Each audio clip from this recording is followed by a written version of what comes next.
Bismillahirrahmanirrahim. Assalamu alaikum students. Welcome to lecture number 34, unit number 7, vectors. And we are doing exercise 7.1 and this is the last lecture of exercise 7.1. And the topic is vectors in plane. हम plane के अंदर means Cartesian plane के अंदर vectors को discuss कर रहे हैं और the learning outcomes are जो आज की learning outcomes हैं बेटा वो ये हैं the students will be able to find the position vector of a point which divides the line segment joining two points in a given ratio, and also the students will be able to use vectors to prove simple theorems of descriptive geometry. मतलब कि आप geometrical जो figures होते हैं उनको basically आप by using vectors जो आपने अभी तक पढ़ा है वेक्टर्स के बारे में उनको यूज करते हुए आप वो थ्योरम सिंप्लीफाई कर पाएंगे। और इसी तरह आप जो है अगर एक लाइन सेगमेंट है उस लाइन सेगमेंट को एक पॉइंट को अगर उसको डिवाइड करता है किसी रेशियो में तो आप उस पॉइंट का पोजीशन वेक्टर फाइंड कर पाएंगे। तो ये बेसिकली हमारा आज का जो है लर्निंग आउटकम्स हैं। तो स्टार्ट करते हैं आज का लेक्चर बेटा। सबसे पहले जो आपका क्वेश्चन है कि what is the ratio formula in vectors and why it is used, कि जो आपके पास रेशियो फार्मूला होता है वो क्या चीज़ होती है वेक्टर्स के अंदर और वो क्यों यूज करते हैं। तो लास्ट लेक्चर हमारा बेसिकली इसी पे बेस था कि हमने देखा था कि रेशियो फार्मूला कैसे ड्राइव करते हैं और फिर आप वो कैसे उसको यूटिलाइज करते हैं। तो इसको रिकॉल करें ज़रा बेटा। तो बेसिकली हमारे पास क्या था, कोई जो रेशियो फार्मूला था या हमारे पास जो सेगमेंट फार्मूला था, इसको सेकंड फार्मूला भी कहते हैं आप, वो क्या चीज़ थी आपके पास कि अगर आपके पास कोई एक दो वेक्टर्स हैं, आपके पास पोजीशन वेक्टर ओ बी आपके पास पोजीशन वेक्टर है और ओ ए पोजीशन वेक्टर है और इसको आपने कहा है कि स्मॉल ए और स्मॉल बी, तो इन दोनों जो आपके पास पोजीशन वेक्टर को अगर ज्वाइन करें तो आपके पास ये आपके पास ए बी एक वेक्टर बन रहा है। इस ए बी वेक्टर को आपके पास एक पॉइंट पी है जो आपके पास इसको दो पार्ट्स में डिवाइड कर रहा है। वो कौन से पार्ट में डिवाइड कर रहा है, ये m रेशियो n में इसको डिवाइड कर रहा है। ठीक है बेटा। तो हमने अगर ये OP इसको हमने कहा था कि इसका लेट करो कि इसका वेक्टर जो पोजीशन वेक्टर वो r है, तो अगर वो r फाइंड करना हो तो बेसिकली क्या था फार्मूला उसका कि r पोजीशन वेक्टर आप फाइंड करते हैं, क्या करते हैं, ये जो आपके पास ये वाला m होता है ये आपके पास मल्टीप्लाई होता है इस वाले वेक्टर से। ये होता है आपके पास m into B vector, okay, B position vector of this OB और प्लस और क्या करते हैं आपके पास ये जो n होता है ये सामने वाले a वेक्टर से मल्टीप्लाई होता है n इंटू ए वेक्टर और डिवाइडेड बाय और जो आपके पास रेशियो होती है वो उनको ऐड करते हैं m प्लस n। तो ये आपके पास फार्मूला था। इस फार्मूले को आपने क्या कहा था कि ये आपके पास रेशियो फार्मूला है। ये आपके पास बेसिकली जो पॉइंट p इनको रेशियो में डिवाइड कर रहा होता है उस पॉइंट का पोजीशन वेक्टर ये फाइंड करने का मेथड है। सो ये बेसिकली लास्ट लेक्चर से कुछ चीज़ें रिकॉल थी बेटा। इस तरह अब हम देख रहे हैं कि ये जो आपके पास जो रेशियो फार्मूला होता है कहाँ यूज होता है, इसकी क्या आपके पास इंपॉर्टेंस है। क्या है सेकंड फार्मूला है जो आपके पास ये रेशियो फार्मूला होता है, this is built on it is more powerful tool. It locates a point dividing the line segment in any desired ratio। like कोई भी लाइन आपके पास हो लाइन सेगमेंट उसको किसी ने आपने उसको किसी डिजायर रेशियो में डिवाइड किया हो तो आप उसको फाइंड कर सकते हैं उसका position vector. Also the second formula is helpful in coordinate geometry. मतलब ज्योमेट्रिकल जो शेप्स होती हैं आपके मींस ट्रायंगल्स हो गए आपके पास, स्क्वायर्स हो गए आपके पास, पैरेललोग्राम हो गए और इस तरह की जो भी आपके पास कोऑर्डिनेटर्स हो गए उसमें क्या यूज करते हैं। For instance it can be use to find out the centroid in centre X centre of a triangle. मतलब कि ऐसे पॉइंट जहाँ पे एक से दो लाइंस आपके आपस में इंटरसेक्ट करती हैं जो कॉमन सेकंड पॉइंट होता है आपके पास, तो वो इस तरह की चीजें फाइंड करने के लिए आप ये by using this second formula आप उसको अप्लाई करते हैं और वो चीजें अननोन चीजें आप फाइंड करते हैं या वेरीफाई करते हैं। तो ये इसकी इंपॉर्टेंस थी बेटा कि ज्योमेट्रिकल में इसका बहुत ज़्यादा यूज़ है और ये हमने लास्ट में डिस्कस किया था। अब हमारे पास जो एक्सरसाइज 7.1 की जो लास्ट टू क्वेश्चन है बेटा वो हमारा आज का टारगेट है कि हमने वो आज करने हैं और इस तरह ये आज आपकी एक्सरसाइज 7.1 कंप्लीट हो जाएगी। तो हम देखते हैं क्वेश्चन नंबर 13 और क्वेश्चन नंबर 14 में क्या वो आपसे पूछ रहा है। कहता है क्वेश्चन नंबर 13 जो है prove that the line segment joining the mid point of two sides of a triangle. मतलब क्या आपके पास ट्रायंगल है उसकी दो साइड्स के मिड पॉइंट को आपने ज्वाइन करना है और एक लाइन बनानी है। वो लाइन पैरेलल होगी थर्ड साइड के एंड हाफ एज लॉन्ग, मतलब कि वो पैरेलल हो और हमने ये प्रूव करना है कि उसकी लेंथ जो है हाफ एज कम्पेयर टू जो उसके उधर लाइन है। तो ये हमने एक चीज प्रूव करनी है। और 14 क्वेश्चन क्या आपके पास कि prove that the line segment joining the mid points of side of a quadrilateral taken in order form a parallelogram. मतलब कि आपके पास एक क्वाड्रिलेटरल है उस क्वाड्रिलेटर्स के मिड पॉइंट्स हैं, जो मिड पॉइंट्स को ज्वाइन करें तो आपके पास एक जो फिगर बने वो पैरेललोग्राम बने। तो ये हमने दो चीजें प्रूव करनी है और इसमें दोनों में बेसिकली क्या यूज करेंगे जो हमने डिस्कस किया है जो रेशियो फार्मूला डिस्कस किया वो रेशियो फार्मूला यूज करेंगे और ये चीज़ हम प्रूव करेंगे। और ये वही चीज़ है कि ज्योमेट्रिकल आपके पास कुछ चीज़ें हैं, फिगर्स हैं, उनको बाय यूजिंग आप वेक्टर्स उनको वेरीफाई कर रहे हैं, उनके थ्योरम्स को वेरीफाई कर रहे हैं। सो स्टार्ट करते हैं बेटा। हम क्वेश्चन नंबर जो 13 है बेटा, इससे रिलेटेड बेटा आपके पास एग्जांपल है, एग्जांपल नंबर जो 6 है आपकी बुक के अंदर, पेज नंबर 334 पे, वो आपका एज अ होमवर्क होगा, वो आपने देखनी चाहिए जरा और उसको खुद करना आपने। और उसमें भी इसी तरह आपके पास ये चीज़ें बाय यूजिंग वेक्टर्स उसको आप प्रूव कर रहे हैं। अब कहता है क्वेश्चन देखें बेटा, आपके पास है कि prove that the line segment, question को आपने गौर से समझना है कि line segment joining the mid points of two sides. अभी आपके पास एक ट्रायंगल है, ये आपके पास नजर आ रही है, ट्रायंगल आपने ज्वाइन कर लिया। अब डिपेंड करता है कि आपने किस तरह उसको नेमिंग दी है उन वर्टेक्स को, तो ये इस चेंज हो सकते हैं, ये जरूरी नहीं है कि आपने फिक्स लिख दिए हैं, आपके ऊपर डिपेंड करता है। लेकिन यहाँ पे हमने ये जो है ये बी है और आपके पास ये सी है और ये आपके पास ए जो है उसको नाम दिया है। क्या side of a triangle is parallel to the third side is half is long.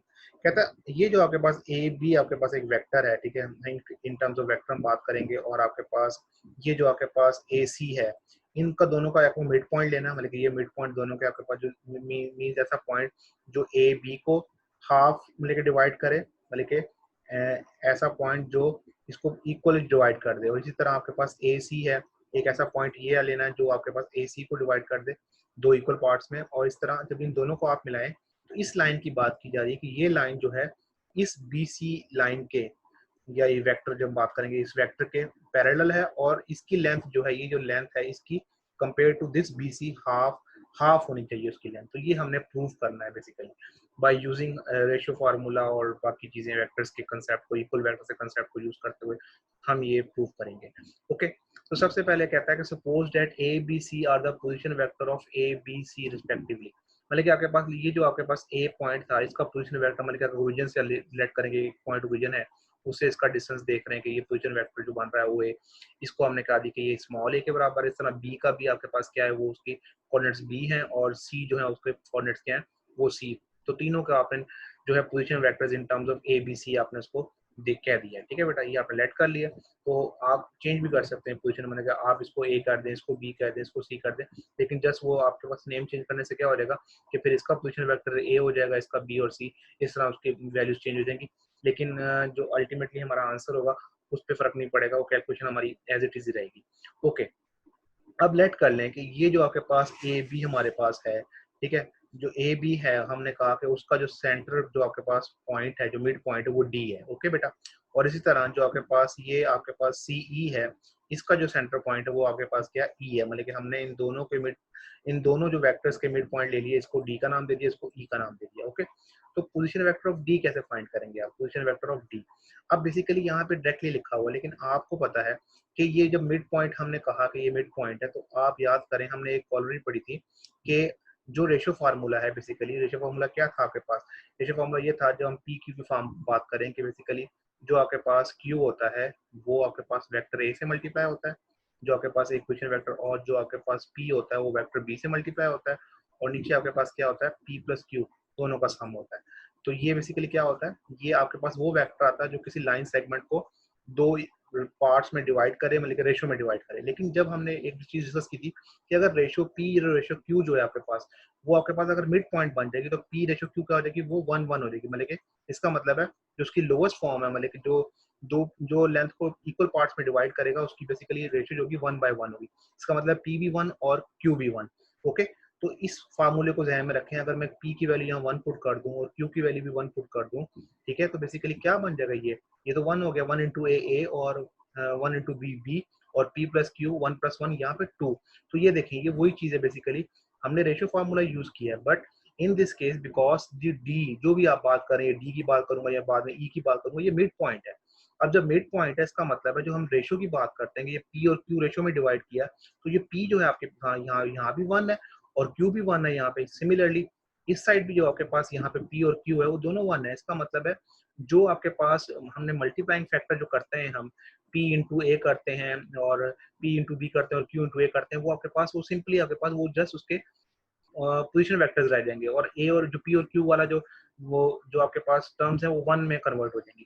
तो ये देखें इसी तरह पोजीशन वेक्टर ऑफ d क्या बन जाएगा आपके पास a प्लस बी बाई 2, क्योंकि आपको पता है इन दोनों का आपने जो मिड पॉइंट लेना है, तो इसका क्या पोजीशन वेक्टर था, वो a था, इसका पोजीशन वेक्टर क्या था, b था। तो 1 को जब a से मल्टीप्लाई करेंगे a ही आएगा, और इसको इसे b से मल्टीप्लाई करेंगे तो b ही आएगा, और डिवाइडेड बाय 2 क्योंकि p प्लस q दोनों सेम है तो 1 प्लस 1 ये आपके पास 2 आ गया। तो ये position vector of d find किया। आई होप कि आपको समझ आ गई, क्योंकि ये बहुत इंपॉर्टेंट चीज़ है कि कैसे ये आया। इसी तरह बेटा e की तरफ आए कि इसके अब हम आपको चाहिए कि ये इसके क्या पोजीशन वेक्टर होगा। अब ये क्या है, आपके पास c है और ये a है, ये इसका मिड पॉइंट है। हमें पता है कि उसने कहा है कि मिड पॉइंट, क्योंकि क्वेश्चन में आपके पास गिवन है कि मिड पॉइंट आपने लेना है, तो मिड पॉइंट है तो इसका मतलब है ये जो आपके पास p रेशो है या q रेशो दोनों 1:1 है, तो यहाँ भी अगेन आपके पास दोनों के जस्ट कोऑर्डिनेट्स ऐड होंगे और 2 पे डिवाइड हो जाएगा। तो आपके पास इसके कोऑर्डिनेट्स क्या है, a के a है पोजीशन वेक्टर सॉरी, और c का क्या है c है, तो a plus C divided by 2, तो e का पोजीशन वेक्टर क्या आ गया आपके पास a प्लस सी बाई 2। तो ये चीज पहले बेटा क्लियर होनी चाहिए कि आपको ये कैसे आप लोगों ने पोजीशन वेक्टर a b और e के हमने कैसे फाइंड किए। तो रेशियो फार्मूले से ही किए, हमने यहाँ पे लिखा नहीं हुआ लेकिन मैंने आपको समझा दिया कि बेसिकली कैसे p और q बेसिकली यहाँ पे 1 है। ओके, अब हमारे पास क्या है कि ये जो वेक्टर हमारे पास बनेगा DE, हमने ये प्रूफ क्या करना है कि जो DE वेक्टर हमारे पास है, हम D से E की तरफ जाएंगे, वो जो वेक्टर हम मालूम करें, ठीक है, उसकी जो वैल्यू आए हमारे पास, जो आंसर आए, वो आंसर हाफ हो किसके BC के, मतलब कि जब BC वेक्टर हम मालूम करें उसकी जो वैल्यू आए वो 2 टाइम्स हो DE के, या आप ऐसे कह लें कि DE की जो वैल्यू आए वो हाफ हो BC के। ये इसने कह दिया यहाँ पे कि हमने साबित करना है कि वो बेसिकली थर्ड साइड के हाफ एज लॉन्ग हो, उसकी जो वैल्यू है वो हाफ होनी चाहिए, आधी होनी चाहिए, ठीक है। या हम ये कह सकते हैं कि BC डबल देन DE है, मतलब कि BC की वैल्यू 2 टाइम्स है DE के। तो ये हमने प्रूव करना है। ओके, मतलब कि दोनों आपने वेक्टर्स कैलकुलेट करने हैं, कौन से, एक तो DE कैलकुलेट करना है और एक आपने BC, और आपके पास तमाम इसके पोजीशन वेक्टर मौजूद है, तो जस्ट हमने इसको कैलकुलेट करना है। तो हम स्टार्ट करते हैं बेटा BC, हम पहले देख रहे हैं कि BC वेक्टर हमने फाइंड करना है। इसका मतलब है क्या करेंगे आप, position vector of C minus position vector of B, तो ये आ जाएगा आपके पास C माइनस B, तो आपके पास ये आंसर आ गया C minus B। Okay, just आपने देखा कि पोजीशन वेक्टर इसका क्या C है, इसका B है, ये पहले ही ऑलरेडी आपको गिवन था, आपने सपोज किए हुए, तो C माइनस B ये आपने फाइंड कर लिया कि इसका आंसर क्या है BC का C माइनस B। अब आपने फाइंड करना है DE। ओके, इसका मतलब है position vector of E minus position vector of D, क्योंकि DE मालूम कर रहे हैं, तो आपके पास क्या है DE position vector of E minus position vector of D। अभी आपने ये जस्ट फाइंड किए पहले, तो E के क्या आपके पास जो पोजीशन वेक्टर है वो क्या है A प्लस सी बाई 2, तो आपने A प्लस सी बाई 2 लिख लिया, और माइनस, अब ब्रैकेट यूज किए बिकॉज अंदर आपके पास दो वैल्यू सम हो रही हैं और बाहर माइनस है, तो हम ब्रैकेट यूज करेंगे। माइनस D का पोजीशन वेक्टर क्या है आपके पास, this one A plus B by 2, ठीक है। अब आप इसको सिंप्लीफाई करें, ब्रैकेट जो है ओपन करें, तो ये बेसिकली माइनस प्लस माइनस और माइनस दोनों अंदर वाली टर्म माइनस हो जाएंगी, और दोनों में 2 बेसिकली नीचे आपके पास डिवाइड डिनोमिनेटर में 2 आ रहा है, तो उसको आप एज अ कॉमन ले लें, तो ये A plus C minus A minus B, तो आपके पास A से कैंसिल हो गया, तो ये क्या आ गया आपके पास C माइनस बी, हाफ आपके पास बाहर मौजूद है। तो ये C माइनस बी क्या था बेटा, ये देखें अभी आपने कैलकुलेट किया है, C माइनस बी बेसिकली क्या है, ये C माइनस बी आपके पास ये BC है, तो आप इसकी जगह BC लिख सकते हैं, तो ये क्या बन गया हाफ BC। इसका मतलब है जो DE वेक्टर निकला है वो क्या निकला है, BC का हाफ निकला है। या अगर आप 2 को इधर मल्टीप्लाई कर दें तो ये क्या बन जाएगा 2DE, मतलब के D क्या है 2 टाइम्स है, जो वेक्टर DE है वो 2 टाइम्स है किसके, वेक्टर BC के। तो इस तरह भी आप इसको देख सकते हैं, लेकिन बेसिकली हमें जो उसको शो करना था कि हाफ है, तो बेसिकली हम उसको हाफ की फॉर्म में शो करेंगे, लेकिन दोनों का मीनिंग एक ही है, तो इसका मतलब है DE वेक्टर वो हाफ BC के है, ठीक है। ये हमने प्रूव कर दिया, और यही हमने जो है हमारी स्टेटमेंट थी कि हमने ये इसको प्रूव करना है।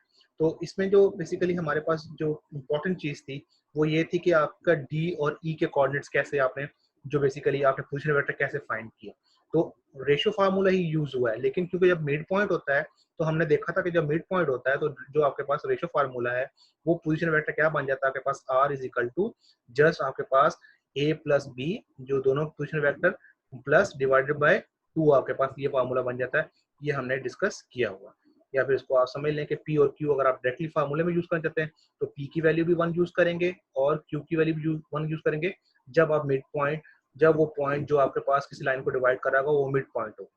तो ये बेसिकली दोनों तरह से आप कॉन्टेक्ट सेंड कर सकते हैं। आई होप कि आपको समझ आ गई होगी इसकी। अब हम नेक्स्ट क्वेश्चन करते हैं, last question of this exercise, question number 14। इसमें क्या है बेटा, इसमें भी जस्ट हमने उसी तरह के जो लास्ट क्वेश्चन किया उसी को चीज को यूज करना है और देखना है कि हम किस तरह इसको प्रूव करना है। देखें बेटा, इसको कहता है क्वेश्चन ये आपके पास के prove that the line segment joining the midpoints of the sides of a quadrilateral, मतलब कि quadrilateral means a shape having 4 sides, मतलब कि आपके पास रेक्टेंगल है, आपके पास स्क्वायर है, रोम्बस है और आपके पास पैरेललोग्राम है, काइट है, these are all quadrilateral shapes, ठीक है। और हमने एक क्वाड्रिलेटरल ले लिया, बेसिकली यहाँ पे आपके सामने क्या है, एक रेक्टेंगल गिवन है, तो it has 4 sides, so it is a quadrilateral.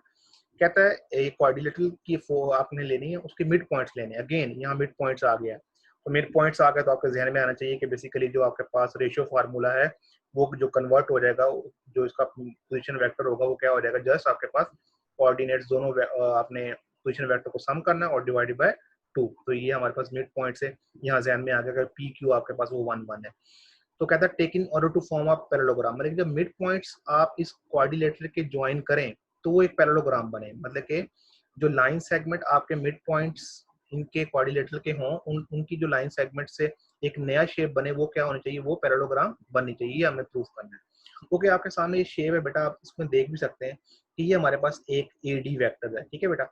इसका मिड पॉइंट एच हमने ले लिया, ठीक है बेटा, कंसिडर कर लिया इसका मिड पॉइंट जो है एच है, मींस इस लाइन का सेंटर जो है, जो इसको दो इक्वल पार्ट्स में डिवाइड कर रहा है, वो एच है।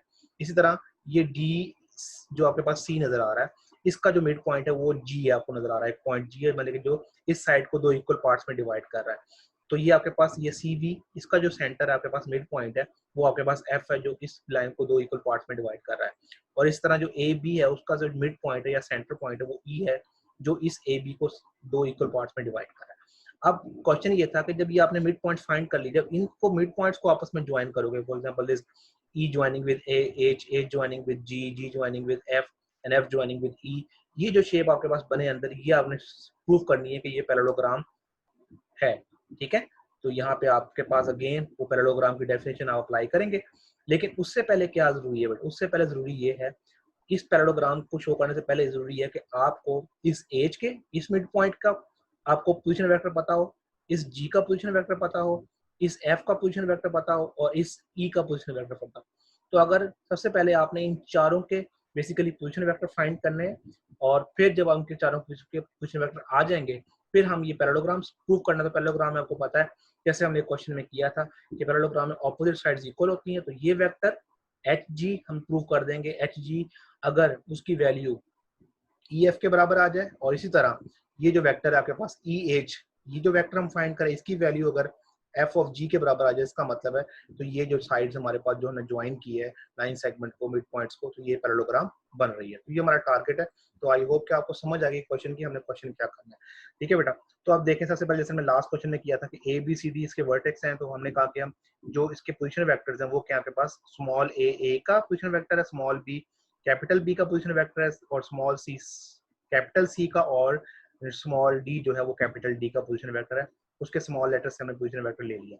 ओके, इसका मतलब ये हमने पोजीशन वेक्टर डी का डी के साथ लिख दिया, सी का सी के साथ, ए का ए के साथ और बी का बी के साथ। ओके बेटा, अब आपको हम स्टार्ट करते हैं this point from A B का, जो हमारे पास मिड पॉइंट है ई, वो कैसे फाइंड होगा। जैसे लास्ट में आपको मैंने समझाया कि बेसिकली जो रेशियो फार्मूला है उसमें पी और क्यू बेसिकली क्या है 1 1 है, तो आपके पास वो डायरेक्टली कन्वर्ट हो जाएगा कि इसके पोजीशन वेक्टर को ऐड करें और 2 पे डिवाइड करें। So a plus B divided by 2, ये आपके पास पोजीशन वेक्टर ऑफ ई आ जाएगा। सिमिलरली एफ पे आ जाए बेटा, तो पोजीशन वेक्टर ये मिड पॉइंट है, अगेन यहाँ पी और क्यू रेशियो 1 1 में डिवाइड हो रही है, so B plus C by 2, ये पोजीशन वेक्टर एफ आ गया। और जी आपने कैलकुलेट करना है, जी क्या है बेसिकली सी और डी से मिलकर इसका सेंटर है, so C plus D divided by 2, ये पोजीशन वेक्टर आपके पास जी आ गया।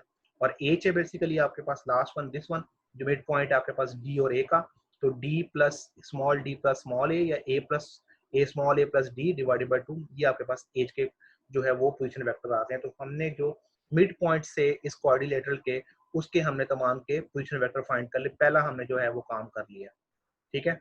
ये हमने जस्ट जैसे लास्ट क्वेश्चन में किया, सेम एज इट इज आपके पास है कि आपके पास अगेन मैं समझा देता हूँ कि रेशियो का जो आपके पास पोजीशन वेक्टर होता है किसी भी लाइन को जो डिवाइड करता है किसी रेशियो में, तो वो बेसिकली क्या होता है कि आपके पास Q इंटू ए, मतलब कि जो Q पार्ट होता है रेशियो का वो, और A वेक्टर, और प्लस जो आपके पास P जो आपके पास रेशियो का पार्ट होता है वो इंटू बी वेक्टर, और divided by P plus Q.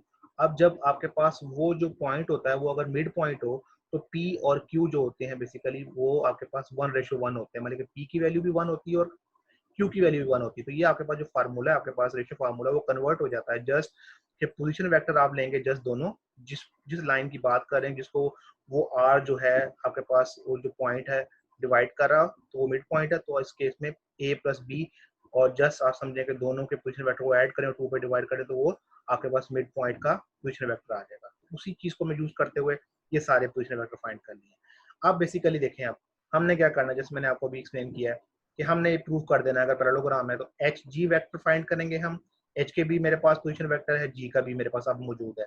अगर मैं इसके दो आंसर निकालूं, अगर उसका आंसर बराबर आ जाए इस वेक्टर ई और एफ के, ठीक है, मुझे सेम डायरेक्शन में आपने जाना है ई एफ, तो हमने बेसिकली क्या करना है कि एच और जी बेसिकली फाइंड करना है। एच और जी मालूम करेंगे और इसको इक्वल कर देंगे किसके बेटा, ई और एफ के। तो अगर इन दोनों की वैल्यू इक्वल होगी इसका मतलब है ये दोनों साइड्स हमने प्रूव कर दी कि दोनों साइड इक्वल हैं और पैरेलल हैं।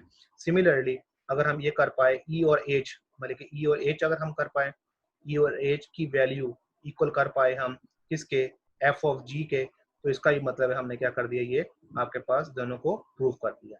तो ये बेसिकली हमारा टारगेट है बेटा। तो हम ये देखते हैं कैसे इसको हमने करना है। जी बेटा, सबसे पहले जो हम पोजीशन वेक्टर फाइंड करने लगे हैं वो बेटा हम वेक्टर फाइंड करने लगे हैं वो करने लगे ई और एफ। ओके, ये वाला ई और एफ, ठीक है बेटा। ई के कोऑर्डिनेट्स क्या है बेटा आपके पास, ई जो पोजीशन वेक्टर ई के पोजीशन वेक्टर क्या है आपके पास, this is your E position vector, वो आपके पास है a plus B by two, और जो एफ है वो क्या आपके पास b plus C by two उसका पोजीशन वेक्टर। तो ई एफ है, इसका मतलब है एफ में से हम क्या मालूम माइनस करेंगे ई के जो है कोऑर्डिनेट्स। तो इसका मतलब है position vector of F minus position vector of E. So ये आपके पास f वाला जो है b plus C by two पहले आ गया और माइनस आ गया, और ये आपके पास सेकंड वैल्यू आ गई a plus B by to.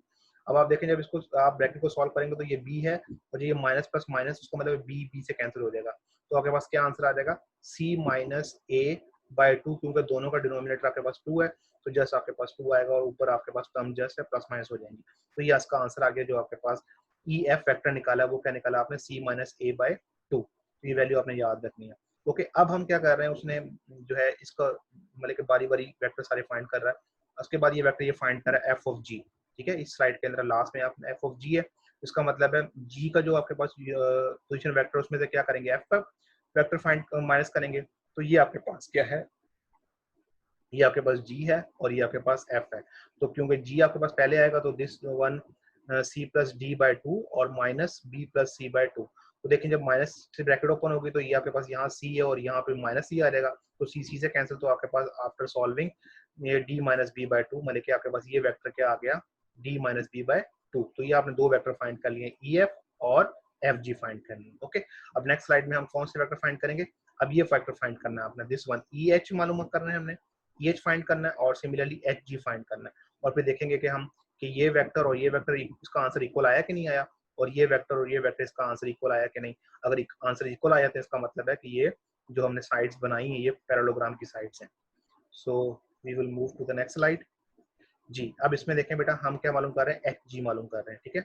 H ji again यहाँ पे फिगर में आपके पास नीचे शो हो रहा है कि ये हमारे पास अब क्या है, एच जी। हम यहाँ से जिस एरो में ये वेक्टर उसी एरो में हमने मूव करके जाना है, एच पहले तो जी बाद में, इस तरह एच जी लिखेंगे।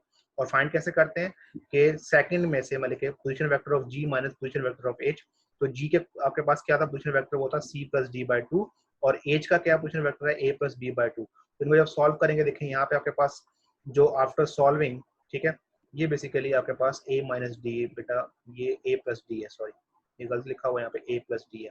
सो यहाँ पे d है, तो जब आपके पास ये ब्रैकेट ओपन करेंगे तो ये d प्लस और ये माइनस कैंसिल आउट हो जाएंगे, तो आपके पास क्या आंसर आ जाएगा, c minus a by two, मतलब कि एच जी जो आपके पास वेक्टर आया इसका क्या आंसर आया, c minus a by two. Okay, अब आपके पास लास्ट वेक्टर हमने फाइंड करना है, वो आपके पास क्या है, e टू h, ये वाला वेक्टर है। तो ई एच मीन्स आपके पास O H minus O E, position vector of H minus position vector of E. तो पोजिशन वेक्टर आपके पास एच का क्या है, A plus B by two, जैसे यहाँ भी था, यहाँ आप देखें यहाँ पे मिस्टेक की हुई, उसने बी लिखा हुआ है लेकिन यहाँ पे बेसिकली क्या है, डी है। तो ए प्लस बी बाई टू, और जो आपके पास ई है वो क्या है, A plus B by to. जब सॉल्व करेंगे अब ये ए और ये जब आफ्टर जिसको ब्रैकेट ओपन करेंगे तो प्लस माइनस ये कैंसिल आउट हो जाएगा, तो D minus by D minus B by two आपके पास ई एच आ गया। ओके, लास्ट स्लाइड में याद करें आपके पास जो हमने वेक्टर फाइंड किया था ई एफ, ठीक है, उसकी वैल्यू क्या निकाली थी हमने, ई एफ की वेक्टर जो हमने ये फाइंड किया था ई एफ सबसे पहले, उसकी वैल्यू हमने निकाली थी सी माइनस ए बाई टू। तो क्या हमारे पास ये जो ई एफ फाइंड किया था क्या वो एच जी के बराबर आ रहा है। अब एच जी देखें आपके पास ये सबसे पहले ऊपर सबसे आपके पास पड़ा हुआ है, एच जी भी क्या है, सी माइनस ए बाई टू, मतलब कि दोनों आंसर्स इक्वल हो गए। ओके, मतलब कि दोनों वेक्टर्स जो हैं वो इक्वल हो गए, इसका मतलब है ये दोनों वेक्टर्स आपके पैरेलल और इक्वल हैं। और उसके बाद जो आपने लास्ट स्लाइड में भी एक और चीज फाइंड की थी, वो फाइंड किया था एफ ऑफ जी फाइंड किया था आपने, ये वेक्टर फाइंड किया था एफ ऑफ जी। उसकी वैल्यू क्या फाइंड की थी आपने एफ ऑफ जी की, आपने फाइंड की थी D minus B by two. Okay बेटा, ये आपने फाइंड की थी। नाउ इसको आपने किसके इक्वल करना है, क्या ये ई एच का आंसर इसके इक्वल आ रहा है, तो देखें ई एच का आंसर भी आपके पास वही D minus B by two आ रहा है। इसका मतलब है ये दोनों वेक्टर्स भी क्या हो गए, इनकी वैल्यू इक्वल हो गई, मतलब कि ये भी इक्वल और पैरेलल है।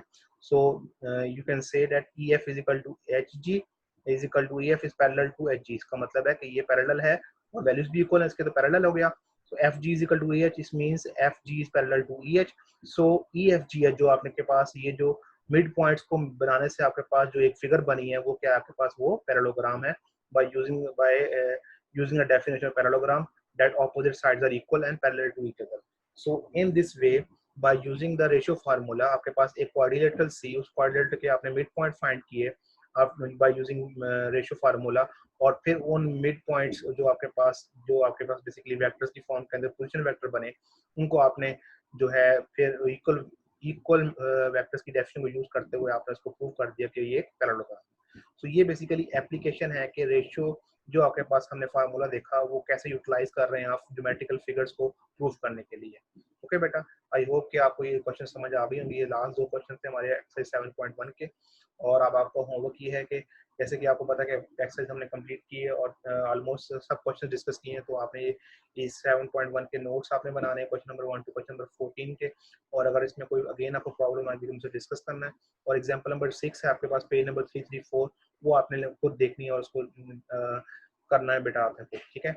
इसके बाद हमें एक वीडियो देखना है बेटा, उस वीडियो में आपके पास है हमारे पास के वेक्टर्स हमारे पास रियल लाइफ में कहाँ कहाँ यूज होते हैं और किस तरह आप आइडेंटिफाई कर सकते हैं कि ये वेक्टर्स हैं हमारे पास। तो हम वीडियो देखते हैं बेटा।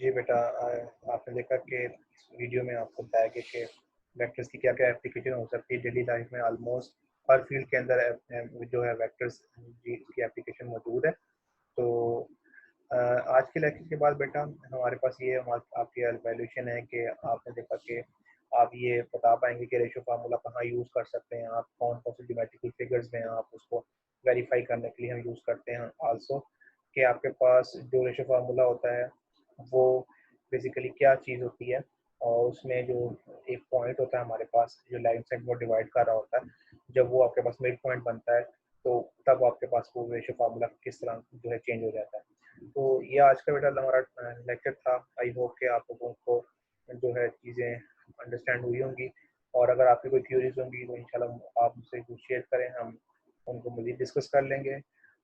इंशाल्लाह आप लोगों से अब नेक्स्ट वीक मुलाकात होगी और हम इंशाल्लाह नेक्स्ट एक्सरसाइज 7.2 स्टार्ट करेंगे। अपना ख्याल रखिएगा। अल्लाह हाफिज़।